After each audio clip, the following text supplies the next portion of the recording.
Our next tip to define excellence in the treatment room as part of this Table Talk video series is once you're done examining the patient, as we said earlier, part of the pre-service process, and in transition from the pre-service to the inter-service, from the evaluation to the now treatment, is once you know all there is to know, verbally prepare the patient to receive the adjustment. It is so important. Simply tap them on their side or wherever the position is, let the patient know, Annie, I know everything I need to know. I'm going to start to treat you now. Or I'm going to begin the treatment. Or, Brian, I know all there is to know now to help adjust you today. I'm going to start my treatment. Verbally prepare them to receive the adjustment. So many times when I share this with doctors are like, yeah, but there's some patients who as soon as you tell them you're going to adjust them, they stiffen up.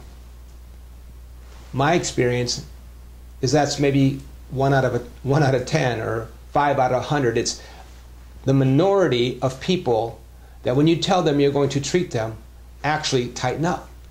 Well, yeah, in those patients, and you can't tell them you're going to treat them. They just know that sneaking up on them helps you give them a better adjustment.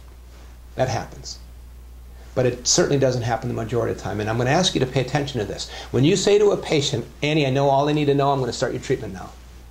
You will watch 9 out of 10 literally do this. They take a breath in, they let it out, the shoulders, everything just seems to relax. It's like an innate way for them to prepare to receive the adjustment.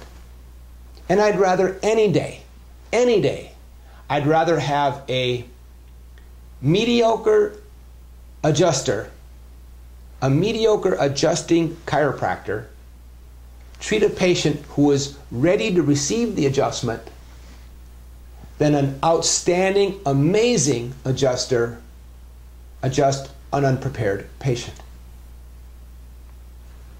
I am certain that a patient ready to receive the adjustment will receive it better, and the body will know what to do with your chiropractic adjustment, and you will see better results if the patient is prepared. So say to the patient, I know all I need to know. I'm going to start your treatment now. And then you adjust them. And after each and every adjustment, not after the office visit, but after each and every adjustment, make sure you follow up with words to let the patient know how you felt about the adjustment. It's kind of like following the Pavlovian methodology or the principle, where just as the bell rang, the dog's mouth salivated because they knew they were going to receive something good. They knew they were going to receive a steak.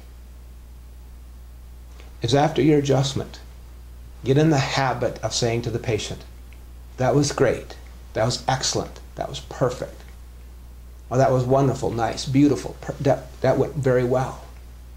Follow up your adjustment. Whether there's a cavitation or no cavitation, I don't care. Studies have shown, recent studies have shown, that when they measured nerve impulse propagation before an adjustment where there's cavitation or before an adjustment where there was no cavitation, that the change in nerve impulse speed improved to the same degree. The only person who doubts whether that adjustment that did not cavitate went really well is usually the doctor. What's more important is after the adjustment, if you felt it was great, you say, great, that was wonderful, that was nice, that was perfect. In 90% of the cases, you will follow up your adjustment with those words.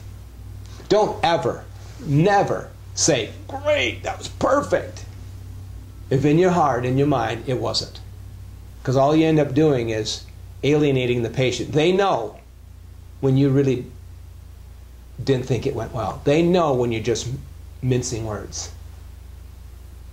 The thing that's key is, after the adjustment, you go back and you check your work. Always compare the before and after. If you can't feel a difference, you're not going to bring any change into that structure. The patient's not going to progress. But if you can feel a difference, if one side moves much better, if even fluid immediately in some cases on the base of the skull, you can feel it so easy. In the thoracic region, you can feel it so well. If you feel inflammation subsides, even just a few degrees or percentages, if you can feel even slight change, you can feel that change, you can say to the patient, can you feel the difference? If you can feel it, chances are they're going to feel it. They might still have pain under the base of the skull or in the area that you adjusted, but that doesn't mean the bone isn't in a better position. And in those cases, when a patient would still feel pain, if I was certain that the vertebrae was in a better alignment, a better position, and had much better motion, but they still had pain, I would say to them this: the area that we're adjusting is a lot like if you had a splinter in your hand and it was causing irritation, and because nobody ever removed that splinter, it not only was irritated, it actually started developing inflammation. It started getting red and hot and even fluid, pussy material forming around the area, and it was growing more painful with each and every day. And then some guy or gal comes around and they see the cause of the pain and the inflammation and they pull the splinter out. How does it feel? The response is usually, well, it feels the same. It hurts. Yeah, because it's red and inflamed and you feel pain. But because of the cause of the problem has been removed, now it has a chance to subside. You still feel pain when I check this area that I just adjusted. But I'm positive. The motion is better, the vertebrae is in a better position, the muscle is softer, circulation can improve, and now you have a chance to heal. It just needs time. So tip number 1 is make sure you prepare the adjustment. Tip number 7 in this case, in this video series, is make sure that you prepare the patient to receive the adjustment by simply letting them know, I know what I need to know. I'm going to start your care. And then once you adjust, is respond. Great, that was wonderful, that went really nice. And such a repeated basis that patients feel that assuredness and certainty on how the adjustment went.